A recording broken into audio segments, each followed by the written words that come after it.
Good afternoon, class. Can all of you hear me? Okay, let's begin.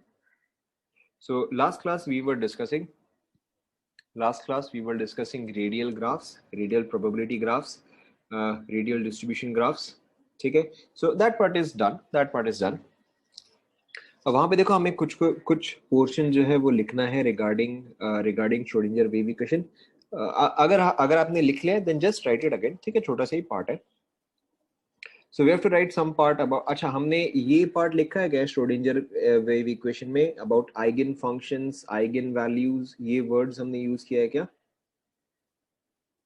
नहीं. ठीक है. So we have to write a small passage. ठीक है, लिखा है नहीं लिखा है? eigen values, हाँ लिखा है कि नहीं लिखा है? श्रोडिंगर. ठीक है, have written eigen functions. ठीक है, एकदम स्टार्टिंग में लिख लिया है ना. ठीक है, एंड आइगन वैल्यूज. ठीक है, अच्छा मुझे याद आ रहा है मैंने आपको बताया था कि this is second order differential के इनफाइनाइट सॉल्यूशंस होते हैं. ठीक है, and out of those infinite values only the correct values are called as eigen values. ठीक है, हाँ आई थिंक हमने डिस्कस तो कर लिया ये. ठीक है, so we have already discuss this part. Now have I also mentioned this part that psi contains two parts. One of them is the radial part. ठीक है, one of them is the radial part and the other is the angular part. ठीक है, angular part जो है वो theta and phi से represented होता है. ठीक है, we already mentioned this. ठीक है, so now the next portion that I'm going to discuss is not in your syllabus. ठीक है, ये इस पे questions जो है वो rarely ही आता है, but still then we should discuss those. ठीक है, so you may write them, you may not write them. मैं ये चीज आप पे छोड़ देता हूँ. ठीक है, questions on this are rarely asked. ठीक है, but still then it's not bad to do it. ठीक है, तो यहाँ पे देखो ये जो है ये आपका बेसिक श्रोडिंगर इक्वेशन हो गया. ठीक है, this is your Schrodinger equation. हमने डिस्कस किया था कि d2 by d x square plus d2 by d y square plus d2 by d z square. ठीक है, what is it called as? हमने इसको शॉर्ट में लिखा था डेल स्क्वायर्ड. ठीक है, और it was also called as, correct, it was also called as Laplacian operator. ठीक है, देखो अच्छा यहाँ पे चलो मेंशन नहीं है. Apart from that we also wrote this in short as H psi is equal to E psi where H was the Hamiltonian operator. ठीक है, now we have to understand one more thing. What is polar coordinate? जो आप in general maths में use करते हो या जो आप इन जनरल फिजिक्स में यूज करते हो, those are called as Cartesian coordinates. ठीक है, दोज, हाँ कैप होना चाहिए, यस कैप होना चाहिए. ठीक है, those are called as Cartesian coordinates. ठीक है, जब आप कॉम्प्लेक्स नंबर्स में यूज करते हो तो those are called as Argand plane. ठीक है, जहां पे आप पोलर कोऑर्डिनेट यूज करते हो, ठीक है, जहां पे आप पोलर कोऑर्डिनेट यूज करते हो, in this case you use r theta and phi. ठीक है, in this case you use r theta and phi. r is distance from the nucleus, or distance, sorry, r is distance from the origin. ठीक है, theta is the angle between x and y. ठीक है, phi is the angle with z. ठीक है, phi is the angle with z. Anyways, not that important. ठीक है, आप फिर भी ये चीज आप मेंशन कर लो. ठीक है, कि अगर आपको थीटा फाई का कुछ वैल्यू दिया गया है तो आप उसको x, आप उसको कार्टेशियन में कैसे कन्वर्ट करोगे? ठीक है, आप पोलर कोऑर्डिनेट को कार्टेशियन कोऑर्डिनेट में कैसे कन्वर्ट करोगे? ठीक है, so x is r sine theta cos phi. ठीक है, y is r sine theta sine phi and z is r cos theta. ठीक है, आप चाहे तो ये चीज लिख सकते हो, आप लिख लो. इनफैक्ट बेटर होगा कि आप लिख ही लो, हो सकता है कहीं ना कहीं आपका काम ही आ जाए.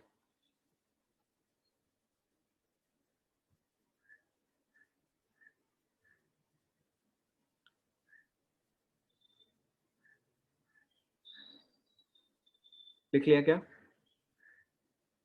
यस, आप ये चीज 3D ज्योमेट्री में पढ़ोगे. ठीक है, इवन 3D ज्योमेट्री में भी आप जनरली कार्टेशियन ही यूज करोगे. ठीक है, इवन 3D में भी आप जनरली कार्टेशियन ही यूज करोगे. हो सकता है कि सर आपको एक बार खाली बता दें कि कैसे यूज करते हैं. Yes, this is polar to Cartesian. r, ठीक है, r is distance from the origin. r is distance from the origin. ठीक है, थीटा जो है that is angle with x axis, ठीक है। चलो आप ये डायग्राम में देखो, ठीक है।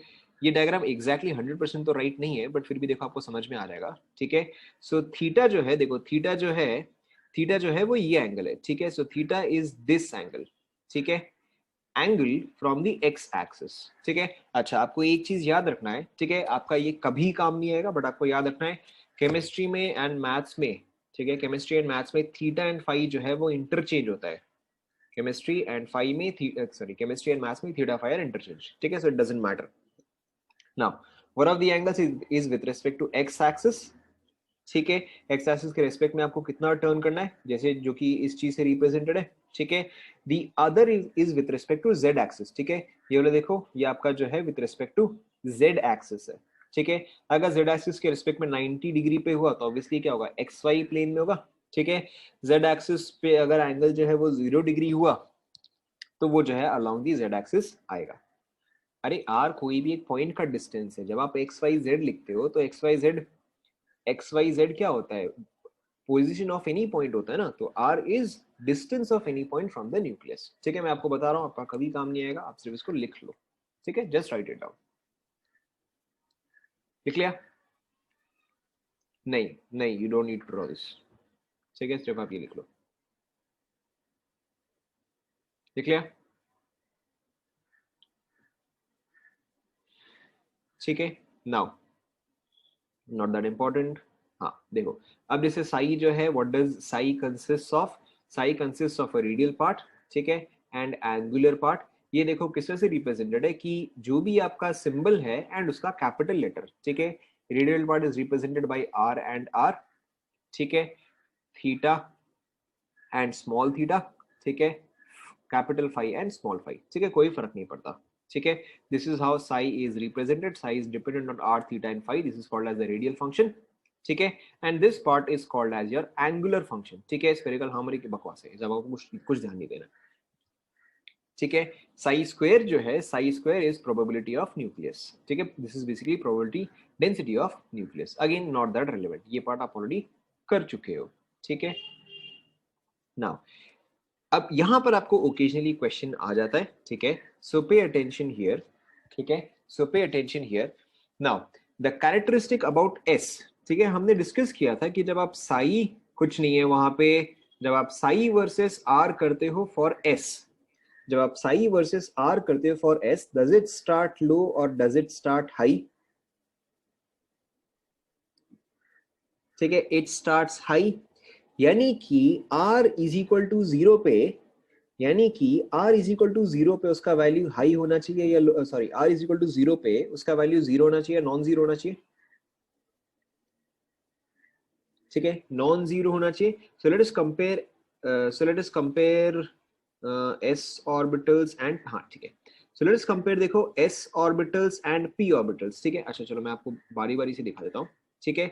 सो सपोज करो कि अगर आप s ऑर्बिटल को यहाँ पे कंपेयर कर रहे हो, ठीक है। So put the value as r is equal to 0, ठीक है। क्या साई का वैल्यू 0 आएगा? दिस इज साई, ठीक है। You don't have to write this down, just understand, just understand, ठीक है।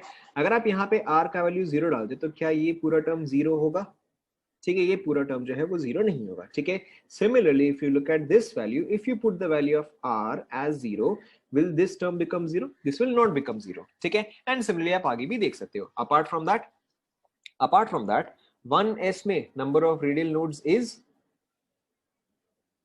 करेक्ट, 1s में number of radial nodes is 0, ठीक है। यानी कि ये ग्राफ जो है वो कभी भी 0 को टच नहीं करेगा, ठीक है। सो यहाँ पे देखो, क्या ये ग्राफ कभी भी 0 को टच करेगा? ठीक है, ये ग्राफ जो है कभी भी 0 को टच नहीं करेगा एक्सेप्ट एट इंफिनिटी, ठीक है। लेकिन जैसा कि मैंने आपको बोला था कि इंफिनिटी जो है उसको आप कंसिडर नहीं करते हो। You do not have to write the equation, just look at this, understand, memorize, ठीक है। आपको लाइफ में हो सकता है कभी एक बार ये चीज काम आ जाए, ठीक है। in any case I will upload the video, you can write it then also, ठीक है। अभी आप लिख के, अभी आप समझ लो।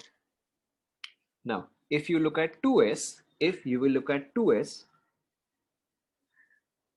ध्यान दो आप, ठीक है।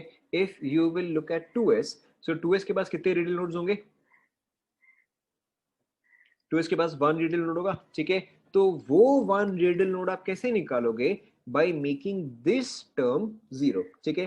क्योंकि ये तो 0 होने से रहा, ये भी 0 होने से रहा, और ये तो इन्फिनिटी पे 0 होगा, ठीक है। So the only value that can become 0 is this value, ठीक है। क्या ये सभी को समझ में आ रहा है? ठीक है, let's look eight 3s। So 3s के पास कितने रेडियल नोड्स होंगे? 3s के पास 2 रेडियल नोड्स होंगे। So let's call this part 1, this part is 2, this part is 3 and this part is 4, ठीक है। तो यहाँ पे आपको रेडियल नोड्स निकालने के लिए कौन से पार्ट को 0 करना पड़ेगा? ठीक है, जो थर्ड पार्ट है उसको आपको 0 करना पड़ेगा, ठीक है। थर्ड पार्ट आपको दिख रहा है, that is a quadratic equation, ठीक है। R square r and some constant quadratic equation है, आप सिंपली उसको 0 करके आपको आर के जो है 2 वैल्यूज मिल जाएंगे, ऐसा नो? समझ में आ रहा है? ठीक है, similarly let's look here, this is the radial part, ठीक है, कोई फर्क नहीं पड़ता, ये तो सेम ही है, ये तो सेम ही है, तो रिपीट ही है, ठीक है, सेम ही है ये। Let's look eight P now, P starts high और लो, ठीक है, P स्टार्ट्स लो, यानी कि अब देखो, अब अगर मैं यहाँ पे R का वैल्यू 0 डालता हूं तो ये वाला पोर्शन क्या हो जाएगा? 0 हो जाएगा।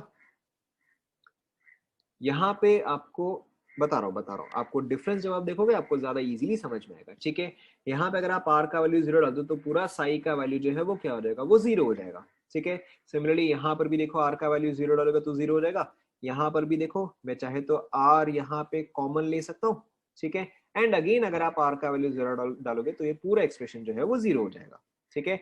Apart from that, pay attention, the most important difference between S and P, ठीक है, और between S and PDF is angular part, ठीक है, इज एंगुलर पार्ट। S के केस में there is no angular part, S is perfectly symmetric, ठीक है, यानी कि आप किसी भी डायरेक्शन में जाओ, ठीक है। स्फेरिकल क्या होता है? स्फेरिकल तो सिमेट्रिक होता है, ठीक है, whereas p ऑर्बिटल जो है वो तो इस डायरेक्शन में है, ठीक है। यहाँ पे आप किसी भी एंगल में जाओ आपको एग्जैक्ट सेम चीज ही मिलेगा, बट यहाँ पे अगर मैं इस एंगल में जाऊं तो मुझे कुछ और मिलेगा, एंड अगर मैं इस एंगल में जाऊं तो कुछ और मिलेगा, ऐसा नो?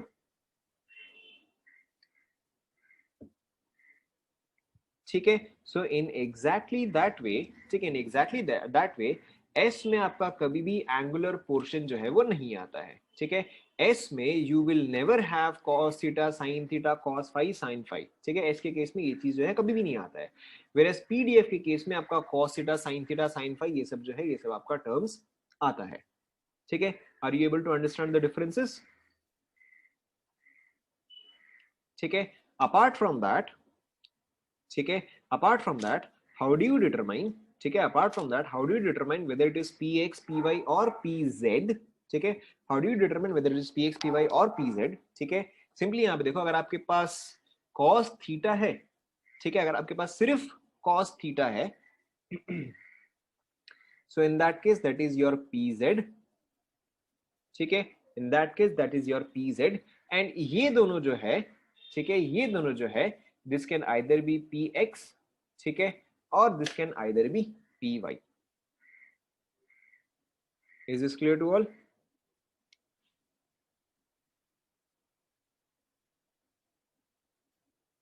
ठीक है, जहां पे आपके पास सिर्फ cos थीटा का टर्म्स है, यस यस, आपको कई बार, जैसे कि अगर आप लोगों ने स्टेज बी पलटाया होगा, अगर आप लोगों ने स्टेज बी पलटाया होगा तो वहां पे कुछ ऐसा इक्वेशन दिया हुआ है, ठीक है, will discuss it, don't worry, ठीक है। अगर आपने स्टेज बी पलटाया होगा तो आपको कुछ ऐसे इक्वेशंस मिलेंगे, अगेन नॉट दैट रेलेवेंट, बस मैं आपको एक बार करवा रहा हूँ, ठीक है। pz जो है उसमें सिर्फ आपका cos थीटा का टर्म आएगा, ठीक है, px py जो है वहां पे इस तरह का टर्म्स आएगा, ठीक है, don't worry about it, will discuss, this is not that relevant, ठीक है, this is not that relevant. ये जो है, ठीक है, यहाँ पे रेडियल पार्ट का मतलब क्या है? यहाँ पे देखो, दिस इज साई का entire equation, psi depends on r theta and phi, ठीक है। रेडियल पार्ट का मतलब क्या है कि सिर्फ ये r पार्ट ही बता रहा है, तो बेसिकली क्या कर रहा है कि ये जो है इसमें से सिर्फ r पार्ट जो है वो रिमूव करके आपको बता रहा है, ठीक है। बेसिकली थीटा फाई पार्ट जो है वो आपको शो नहीं कर रहा है, ठीक है।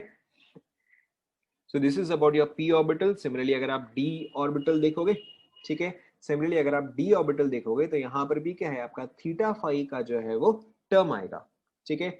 d ऑर्बिटल में you will have terms for your theta phi, समझ में आ रहा है?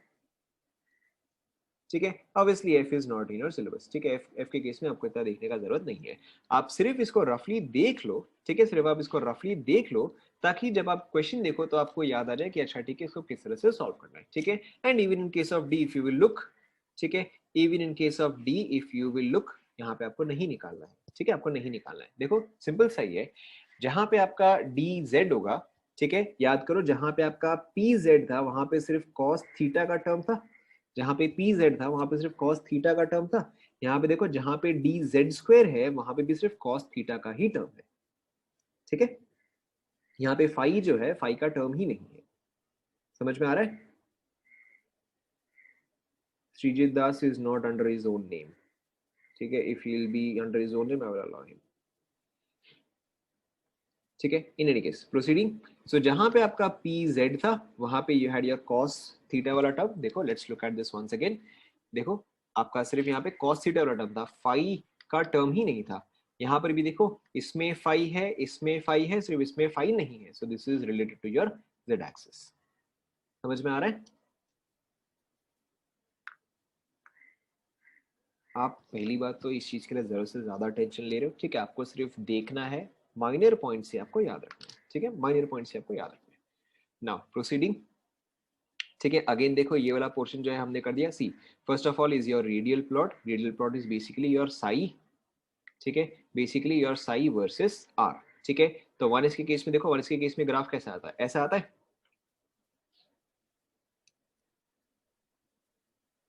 यस यस यस, ठीक है, साई स्क्वायर जो है वो आपका ग्राफ एग्जैक्टली वैसे रहेगा। ठीक है, and this is radial probability that is psi square dv. ठीक है, साई स्क्वायर डीवी जो है दैट स्टार्ट्स एट 0। इसका पीक जो है, ठीक है, इसका पीक जो है वो आएगा एट ए नॉट। ठीक है, दिस इज फॉर 1s। ये ग्राफ आप ऑलरेडी ड्रॉ कर चुके हो। The point here is to only see at how sharp these graphs are. ठीक है, फिर देखो जैसे आपके पास 2s आया। ठीक है, 2s का ग्राफ भी आपको पता है, गोज हाई एक नोड एंड देन इस तरह से। यहाँ पर देखो आपका ग्राफ जो है वैसे ही है, स्टार्ट्स हाई, ठीक है, goes down and never goes up again. अरे तो यहाँ पे डिस्टेंस भी तो वैसे है ना, वहां हमने डिस्टेंस कैसे ड्रॉ किया? हमने ऐसे ड्रॉ किया। ठीक है, उससे कोई फर्क नहीं पड़ता, उसने बस ऐसे प्रॉपर्ली ड्रॉ कर दिया।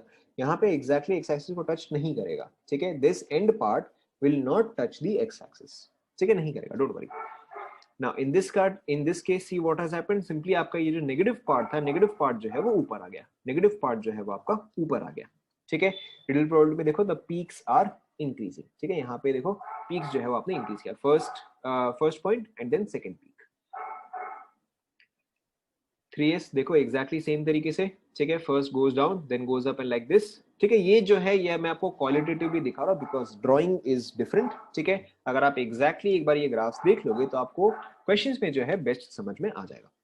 यहाँ पे देखो द पीक्स आर डिक्रीजिंग, यहाँ पे देखो द पीक्स आर इंक्रीजिंग। ठीक है, सिमिलरली 2p। ठीक है, ग्राफ देखो किस तरह से आता है। ठीक है, यहाँ पे देखो already all of this is above the axis, यहाँ पर भी all of this is above the axis, यहाँ पर भी all of this is above the axis. तो इस केस में तो कुछ भी खास चेंज नहीं है। ठीक है, 3p देखो one of them goes below, one of them goes below. ठीक है, जब आप स्क्वायर कर रहे हो तो ये जो है नहीं, आपको ड्रॉ करने की जरूरत नहीं है। ठीक है, and then peaks are decreasing, in this case the peaks are increasing। ठीक है, this is just me showing you ताकि जब आपको कहीं पे क्वेश्चन मिले तो आपको क्वेश्चन जो है वो देख के समझ में आ जाए। ठीक है, हाँ, this is the diagram, this is another diagram I wanted to show. So 1s जो है देखो, 1s जो है वो ऑब्वियसली न्यूक्लियस के क्लोजर होगा। ठीक है, 2s जो है वो न्यूक्लियस से फर्दर अपार्ट होगा, 3s जो है वो न्यूक्लियस से और भी फर्दर अपार्ट होगा। ठीक है, why? Because we have discuss कि nucleus first shell, second shell, third shell. ठीक है, apart from the first shell जो है वो आपका ऑब्वियसली न्यूक्लियस से क्लोजेस्ट होगा, तो डिस्टेंस जो है इसका क्लोज आना चाहिए। Then it should be 2s and then it should be 3s। ठीक है, अपार्ट फ्रॉम दैट ये तो कुछ खास नहीं है, ये भी कुछ खास नहीं है, ये भी कुछ खास नहीं है। ठीक है, so this part you already know, this part you already know. This is s का ग्राफ। ठीक है, दिस इज p का ग्राफ। ये आप ऑलरेडी कर चुके, this is there is nothing to discuss in this. ठीक है, ये आपका आ गया d का graph, we have already done this, there is nothing to discuss. ठीक है, this just one more thing, this just one more thing कि साई का ग्राफ जो है वो ऐसा है। ठीक है, साई का ग्राफ जो है वो परफेक्टली स्फेरिकल है। ठीक है, साई स्क्वायर का ग्राफ जो है वो लोब टाइप है, ठीक है। पी के केस में when there is psi, I will upload this, ठीक है, don't worry, I will upload this, or I will upload this video, ठीक है, you can take a screenshot, ठीक है। सो जब आप साई ड्रॉ कर रहे हो, साई वर्सेस आर, तो इन that case it is perfectly spherical, ठीक है, इट इज परफेक्टली स्फेरिकल। जब आप साई स्क्वायर कर, देखो यहाँ पे क्या, यहाँ पे वाई स्क्वायर है, यहाँ पे वाई है, ठीक है। जब आप साई स्क्वायर ड्रॉ करो, इन that case it is behaving like a lobe, ठीक है। In one case it is spherical, in one case it is lobe like.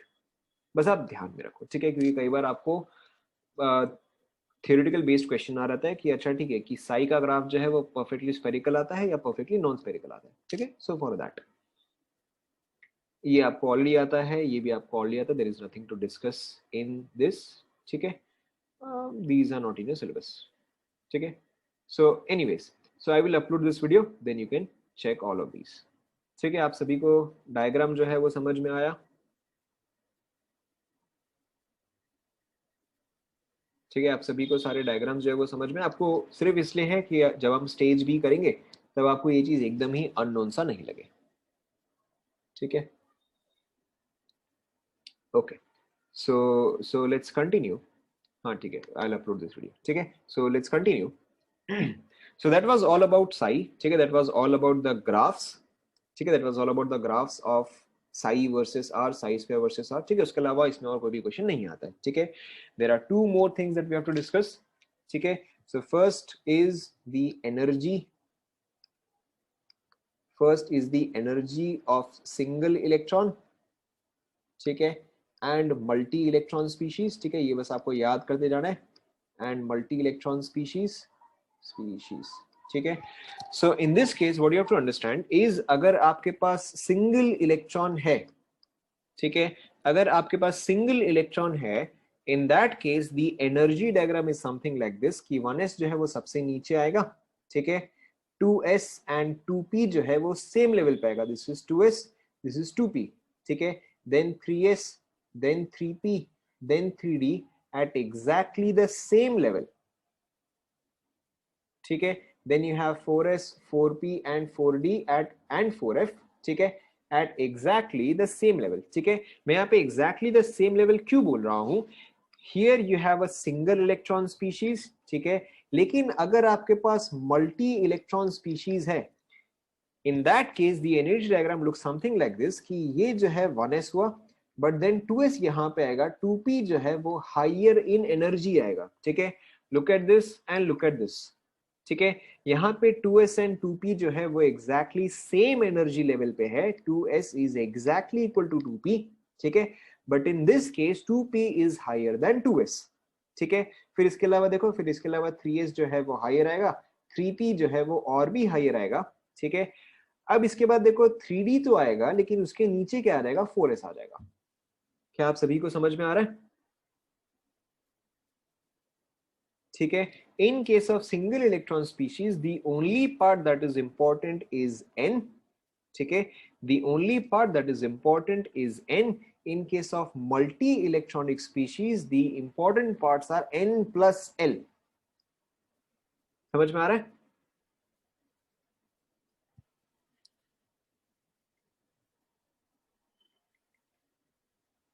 ठीक है। यहाँ पे इसका मतलब क्या है कि आपको कई बार ये क्वेश्चन पूछा जाएगा, ठीक है, आपको कई बार ये क्वेश्चन पूछा जाएगा, फॉर एग्जाम्पल, ठीक है, व्हाट इज द डीजेनेरेसी, ठीक है, what is the degeneracy of n is equal to 3 in h atom, ठीक है, what is the degeneracy of n is equal to 3 in h atom, ठीक है। इस क्वेश्चन का मतलब क्या है, सबसे पहले हमने डीजेनरेट का जो मतलब डिस्कस किया था वो क्या था, बताओ। Degenerate orbitals have, correct, degenerate orbitals have exactly same energy, ठीक है। तो डीजेनरेसी का मतलब क्या हुआ कि कितने ऑर्बिटल्स होंगे in n is equal to 3 that have the same energy in h atom, ठीक है। अब h एटम जो है, is it a single electron species और अ मल्टी इलेक्ट्रॉन स्पीशीज, ठीक है, it is a single electron species, ठीक है। Now since it is a single electron species which means that 3s का एनर्जी जो है दैट इज एग्जैक्टली 3p का energy, that is exactly 3d का energy, ठीक है। So in this case how many orbitals have exactly same energy? Orbitals, not subshells, orbitals, ठीक है, correct. So in this case 9 orbitals, ठीक है, 9 orbitals have exactly same energy और the degeneracy is 9, ठीक है, लिख लो इसे फटाफट, the degeneracy is 9।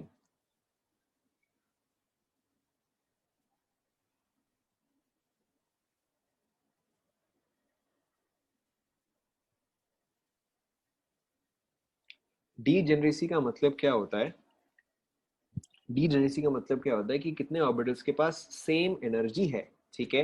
अगर आप हाइड्रोजन देखोगे, इसमें ऑफ, वही तो पॉइंट है, इसमें आप ऑफ बॉ प्रिंसिपल नहीं लगाते हो, ठीक है। In this case we do not use aufbau principle, ठीक है। In this case we only use the value of n, ठीक है। In this case we only use the value of n, ठीक है।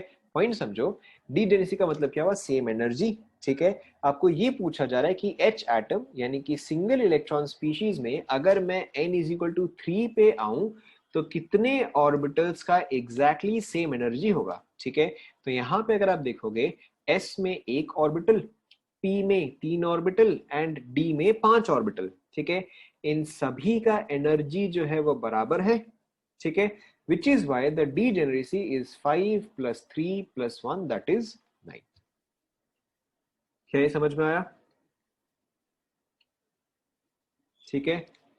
What you have to remember is single electron species, single electron species, ठीक है। In that case 1s is less than 2s is equal to 2p, ठीक है। is less than 3s is equal to 3p is equal to 3d, ठीक है। is less than 4s is equal to 4p is equal to 4d is equal to 4f and so on। yes, this is only for single electron species, ठीक है।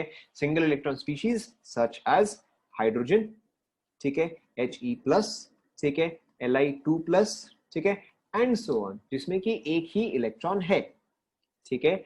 Whereas, ठीक है, whereas for multi electron species, ठीक है, for multi electron species, अब ये देखो आपको ऑलरेडी पता है कि 1s is less than 2s is less than 2p is less than 3s less than 3p less than 4s less than 3d, ठीक है, एंड सो ऑन। डिफरेंस अब आप सभी को दिख रहा है?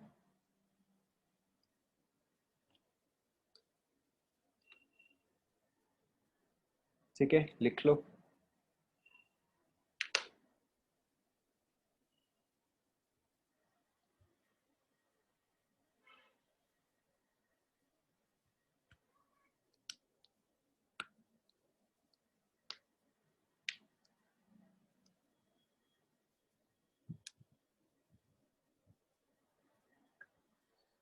Is it done?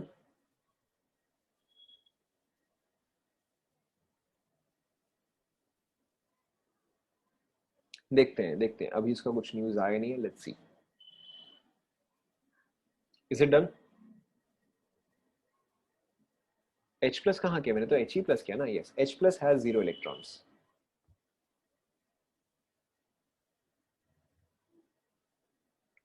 ये पोर्शन कंप्लीट हुआ गया।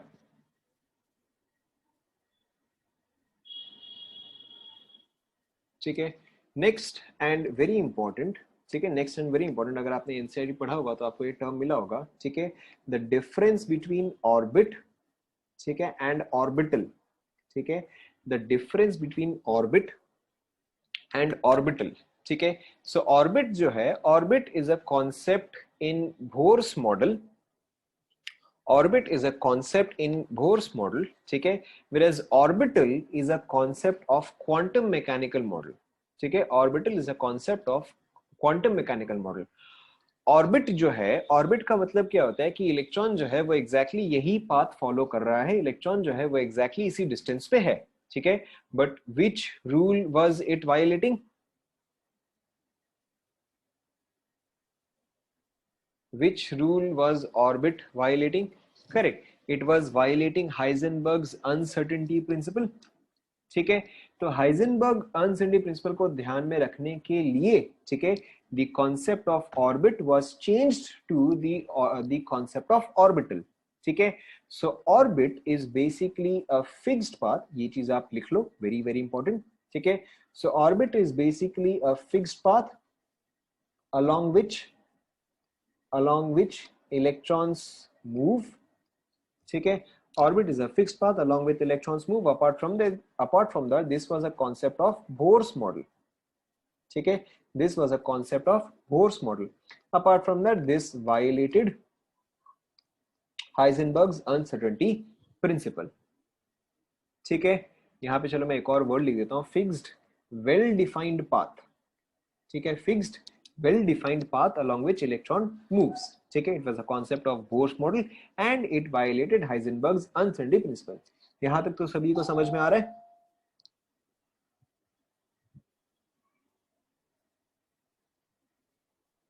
ठीक है, now what is an orbital? what is an orbital? ठीक है, orbital is a region। ठीक है, orbital is a region where violated Heisenberg uncertainty principle। ठीक है, orbital is a region where the probability of finding an electron is high, where the probability of finding an electron is high। ठीक है, orbital is a region where the probability of finding an electron is high। मैं आपको इसका मतलब बताता हूं, but अभी के लिए आप पहले लिख लो। ठीक है, this is a concept of quantum mechanical model। ठीक है, this is a concept of quantum mechanical model। ठीक है, and this is in accordance। ठीक है, this does not violate, ठीक है, this does not violate Heisenberg's uncertainty principle।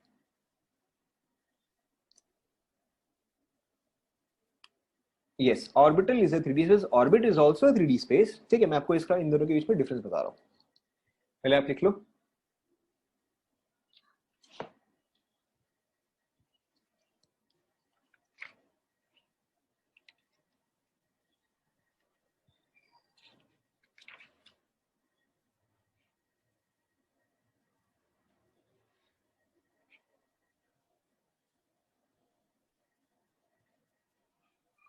हो गया क्या?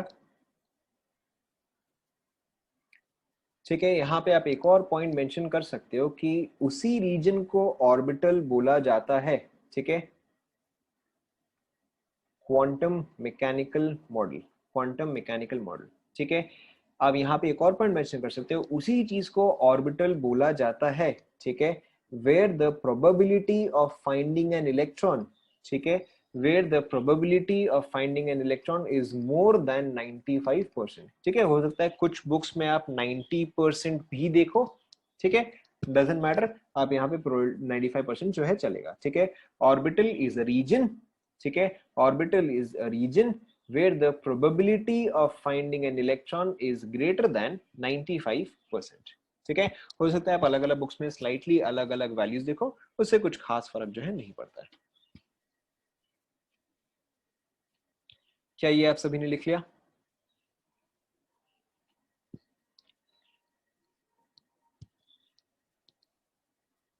Yes, shells have subshells, subshells have orbitals। ठीक है, so now what is the actual difference between an orbit and an orbital? ठीक है, it's very very simple। ठीक है, ध्यान दो, सपोज करो कि this is a railway track. ठीक है, this is a railway track. ठीक है, now let's call this region as region 1, let's call this region as region 2, let's call this region as region 3। ठीक है, अगर ये पोर्शन जो है वो रेलवे ट्रैक है, तो ट्रेन जो है वो कहां पे प्रेजेंट होगा? 1 पे होगा, 2 पे होगा या 3 पे होगा? बताओ, ट्रेन जो है वो कहां पे प्रेजेंट होगा? 1 पे होगा, 2 पे होगा, 3 पे होगा? क्यों 1 पे क्यों नहीं होगा? 1 तो एकदम पास में ही तो है।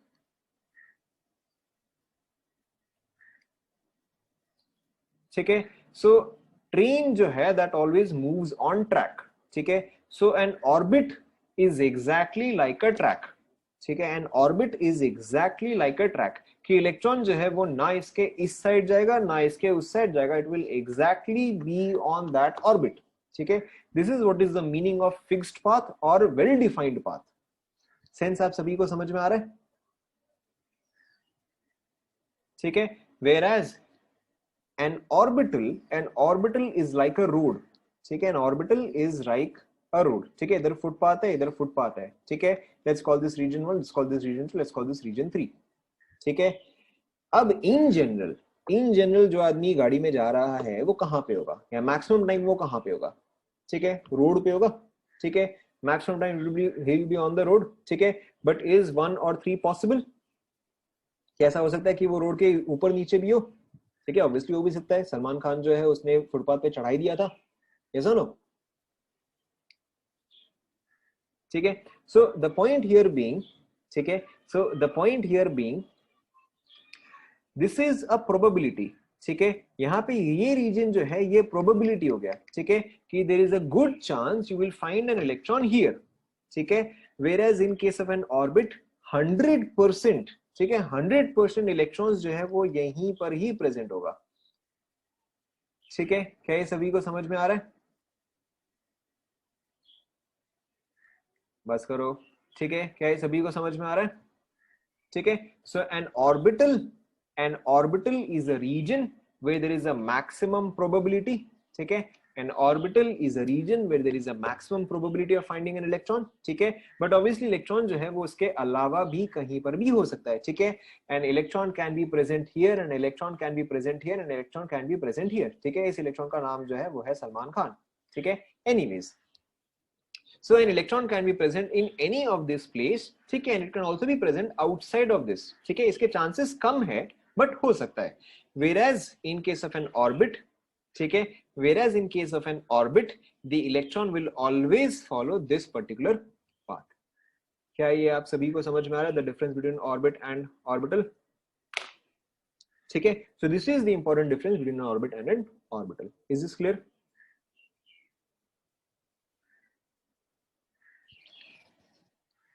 ठीक है, moving on, there is one more concept we have to do। ठीक है, so one more concept is black body radiation। ठीक है, कुछ नहीं है, रट लो। ठीक है, one more concept is black body radiation। ये चीज आप फिजिक्स में ज्यादा डिटेल में पढ़ोगे। ठीक है, चीज आप फिजिक्स में ज्यादा डिटेल में पढ़ोगे। so black body radiation is an example of particle nature। ठीक है, very very important, black body radiation is an example of particle nature। ठीक है, and what is black body radiation? Black body radiation basically क्या बोलता है कि सबसे पहले व्हाट इज ब्लैक बॉडी। ठीक है, अब आपको ये चीज ऑलरेडी पता है कि आपको समर टाइम पे, ठीक है, आपको समर टाइम पे क्या बोलते हैं, you should not wear dark clothes. ठीक है, you should not wear black. Why?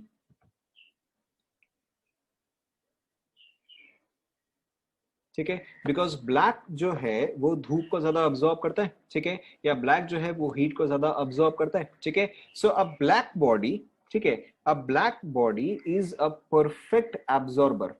ठीक है, अ black body is a perfect absorber. ठीक है, यानी कि अगर ये एक ब्लैक बॉडी है, ठीक है, तो इस पे कोई सा, if this is a black body, ठीक है, तो इस पे कोई सा भी इलेक्ट्रोमैग्नेटिक रेडिएशन अगर गिरता है, मैं कोई सा भी इलेक्ट्रोमैग्नेटिक रेडिएशन क्यों बोल रहा हूं, क्योंकि इस पे हो सकता है सनलाइट हो, ठीक है, दैट इज विजिबल लाइट, ठीक है, या अल्ट्रावायलेट पॉसिबल है, या इंफ्रारेड पॉसिबल है, और एनीथिंग एल्स। ठीक है, so a black body is something जिसपे कि जो भी इलेक्ट्रोमैग्नेटिक रेडिएशन गिरता है, it absorbs all of them. ठीक है, whether it is infrared perfectly absorbed, ठीक है, whether it is ultraviolet also perfectly absorbed, ठीक है, or whether it is visible, that is also perfectly absorbed। that is what is a black body। क्या ये part आप सभी को समझ में आया? ठीक है, now, ठीक है, pay attention। ठीक है, now if a black body is absorbing energy, if a black body is absorbing energy, should its temperature increase, decrease or remain constant? ठीक है, नेचुरली अगर आप किसी चीज को धूप में रखते हो तो उसका टेम्परेचर क्या करता है, इंक्रीज करता है। ठीक है, उसका टेम्परेचर जो है वो इंक्रीज करता है। ठीक है, बट लेट अस इमेजिन, ठीक है, बट लेट अस इमेजिन कि अगर इस ब्लैक बॉडी का टेम्परेचर जो है for example that is constant, let us imagine कि इस ब्लैक बॉडी का गिवन है कि टेम्परेचर जो है वो कांस्टेंट है, ठीक है। तो इसका मतलब क्या होगा कि उसने जितना भी हीट अब्सॉर्ब किया उसने सारा का सारा एमिट आउट कर दिया, यस और नो, ठीक है। If heat in is equal to heat out, ठीक है, if heat in is equal to heat out, then temperature क्या रहेगा, कांस्टेंट रहेगा, यस और नो, ठीक है। So if a temperature is constant, ठीक है, it means that all the energy in, ठीक है, has to be equal to all the energy out, ठीक है, तभी तो जाके इसका टेम्परेचर कांस्टेंट रहेगा if temperature is constant, yes और नो, यस और नो, ठीक है। नाउ द क्वेश्चन इज क्या उसने जिस तरह से एनर्जी इन किया क्या उसने उसी तरह से एनर्जी आउट किया, ठीक है। कहने का मतलब क्या है, यहाँ पे एनर्जी इन कैसे हुआ कि इसने इंफ्रारेड अब्सॉर्ब किया, इसने अल्ट्रावायलेट अब्सॉर्ब किया एंड इसने विजिबल भी जो है अब्सॉर्ब किया, ठीक है। नाउ द क्वेश्चन इज ये एनर्जी तो एमिट करेगा, ठीक है, बट क्या ये सेम तरीके से एमिट करेगा, यानी कि will it also emit infrared, ultraviolet and visible, ठीक है, yeah, it is a characteristic, will it only emit infrared, will it only emit ultraviolet, will it only emit visible, ठीक है। So now in this case this is observed, obviously इसका explanation जो है आपको better physics में मिलेगा, ठीक है, but in this case we have, this is only a short portion. Now in this case it is observed कि जो wavelength है, ठीक है, that is used to dissipate energy, ठीक है, इस एनर्जी अब्सॉर्ब किया, एमिट तो करेगा, ठीक है। तो ये जिस तरह से अब्सॉर्ब किया उस तरह से एमिट नहीं करता है, ठीक है, there is a characteristic way in which it emits, ठीक है। ना it emits energy in the form of wavelength, ठीक है, and the wavelength is inversely proportional to temperature, ठीक है, the wavelength is inversely proportional to temperature, यानी कि अगर इसका टेम्परेचर हाइयर है, ठीक है, तो ये अलग वेवलेंथ पे एनर्जी एमिट करेगा, एंड अगर इसका टेम्परेचर लोअर है तो ये अलग वेवलेंथ पे एनर्जी जो है वो एमिट करेगा, ठीक है। इज दिस क्लियर, ठीक है। You can take a very simple example, अगर सपोज आपको बोला जाए कि भाई ये लो मैंने आपको दिए 10 रुपए, ठीक है, तो आप उसको कैसे स्पेंड करोगे, आप मे बी एक लेस का पैकेट खरीद लोगे, यस और नो, ठीक है, और मे बी एक अंकल चिप्स का पैकेट खरीद लोगे, हाँ ना, या चलो कुरकुरे जो भी आपका फेवरेट है, ठीक है। लेकिन अगर मैंने आपको 10 करोड़ रुपए दिए तो फिर आप किस में खर्चे करोगे, ऑब्वियसली मैं दूंगा नहीं, ठीक है, तो आप किस में खर्चे करोगे, आप ऑब्वियसली बोलोगे कि भाई मेरे को तो एक लैम्बोर्गिनी चाहिए, यस और नो, ठीक है। So the point here is ठीक है, कि जिस तरह से टेम्परेचर है उस तरह से उसका आउटपुट भी जो है वो चेंज कर रहा है, ठीक है। If the temperature is low, if the temperature is low, in that case the wavelength is higher, ठीक है, and if the temperature is higher, in that case the wavelength is low. क्या सभी को समझ में आ रहा है, ठीक है। So in this case it has been found that lambda into t, ठीक है, अगर lambda inversely proportional to t है तो आपका lambda is equal to क्या आ जाएगा, k by t आ जाएगा, ठीक है।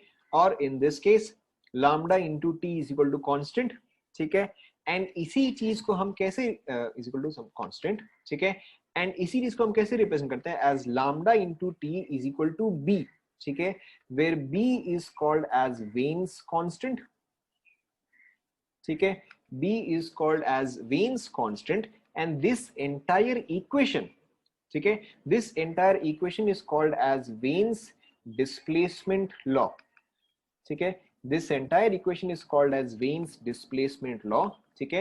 Why is this called as Wien's displacement law, everybody pay attention, why is this called as Wien's displacement law, क्योंकि observation क्या रहा है कि at a certain wavelength, ठीक है, energy, so let me first draw this,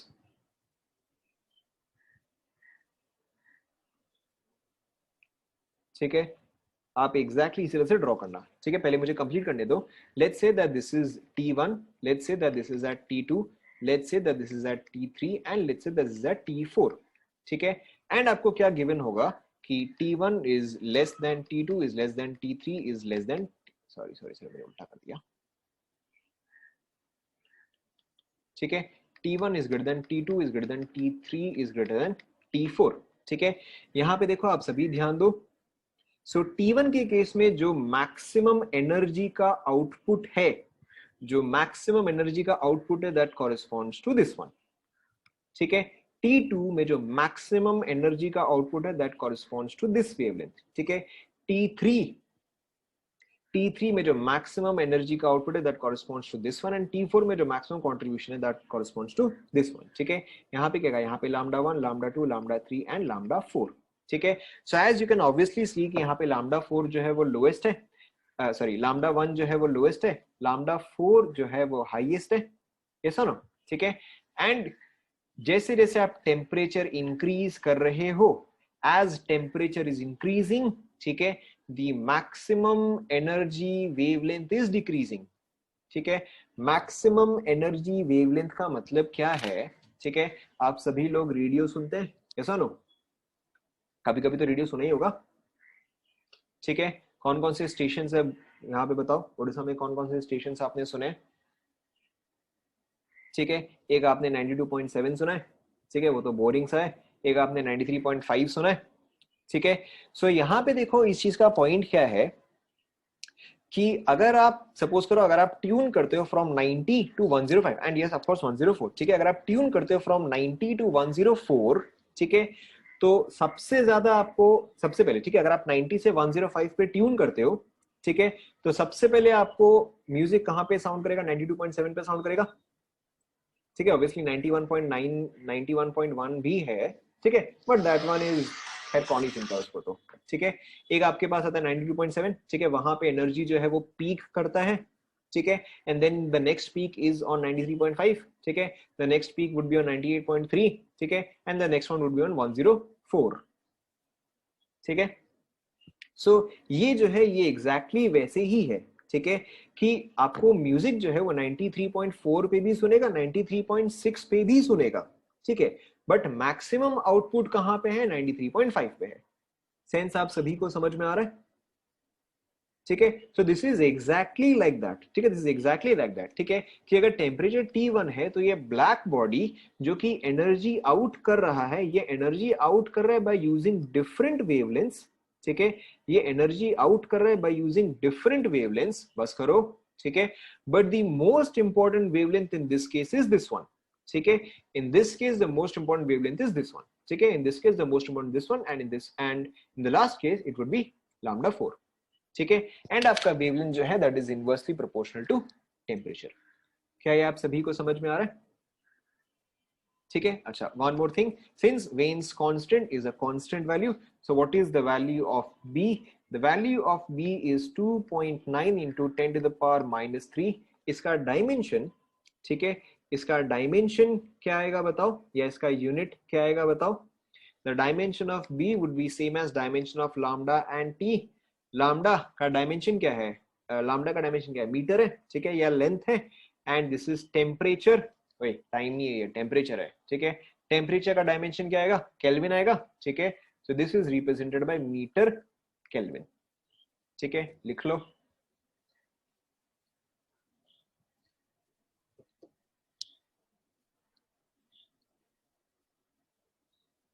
लिख लिया यहां तक,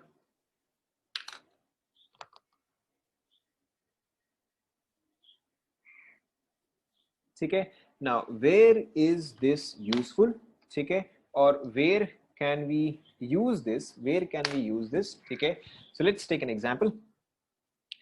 सन जो लाइट एमिट करता है, ठीक है, सन जो लाइट एमिट करता है उसमें से मोस्ट डोमिनेंट कलर कौन सा है, या जब आप बोलते हो कि अच्छा सन का कलर सो एंड सो है, तो सन का आप क्या कलर बोलते हो, करेक्ट, सन का कलर जो है वो आप बोलते हो येलो, ऐसा ना, ठीक है। अभी बोलते हो कि सन का कलर जो है दैट इज येलो, ठीक है। नाउ येलो का वेवलेंथ किसी को याद है क्या, what is the wavelength for yellow light, आसपास आसपास, ठीक है, करेक्ट, ठीक है। सो अब ये चीज देखो, ये चीज आपने 10th क्लास में पढ़ा होगा कि सोडियम जो है, सोडियम का जब आप हीट करते हो it Burns with a what colour flame, correct, जब आप सोडियम को हीट करते हो it Burns with a golden yellow flame, ठीक है। सोडियम के केस में जो येलो का वेवलेंथ है दैट इज 589 नैनोमीटर, ठीक है, बट ऑब्वियसली हम 589 से तो हम कैलकुलेशन नहीं करेंगे, हम यहाँ पे ले रहे हैं एज 600 नैनोमीटर, ठीक है। So we are assuming here that yellow light is close to 600 nanometre, ठीक है। Now yellow light is close to 600 nanometre. Now what is the temperature of the surface of sun, ये तो GK का सवाल है। What is the temperature of surface of sun, anybody can make a guess, बताओ।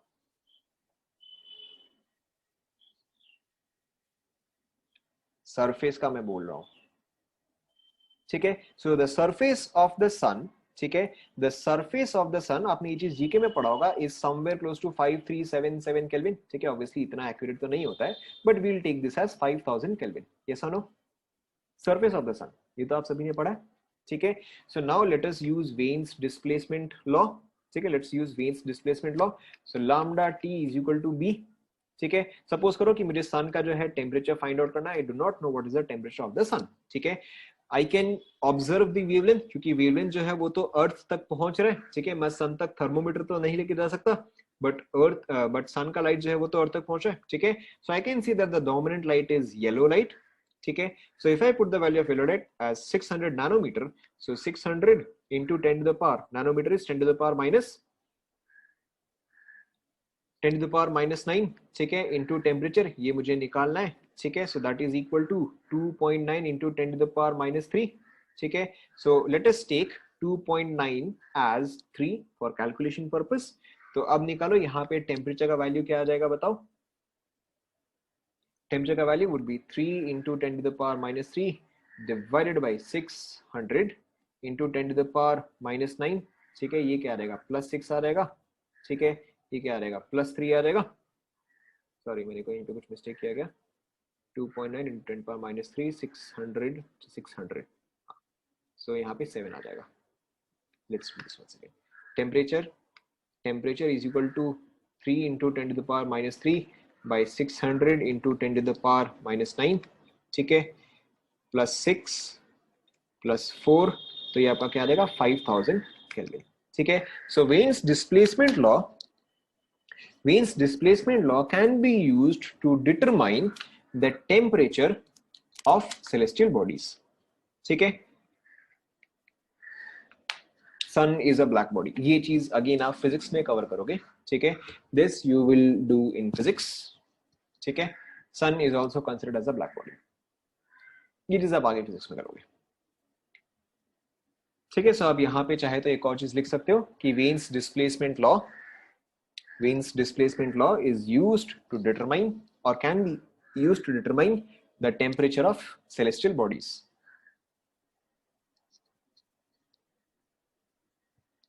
उससे क्या फर्क पड़ता है, whether something produces energy or does not produce energy, उससे कोई फर्क नहीं पड़ता if it can be a black body or not। black body simply जो कि सब कुछ absorb कर सकता है।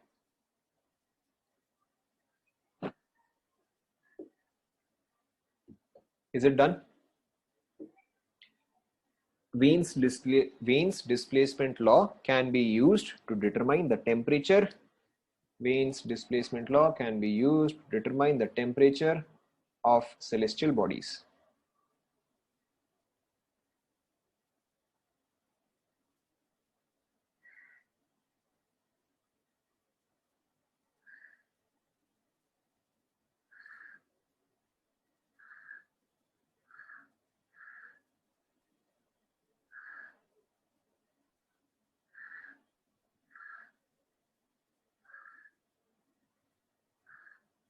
Done?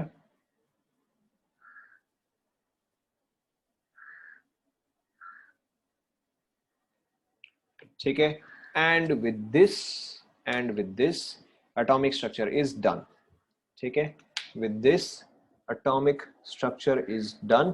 अब इसके अलावा और कोई भी कॉन्सेप्ट नहीं है, ठीक है। जो भी कॉन्सेप्ट होगा वो जैसे जैसे हम क्वेश्चंस देखते हैं, ठीक है, वैसे वैसे हम डिस्कस कर लेंगे।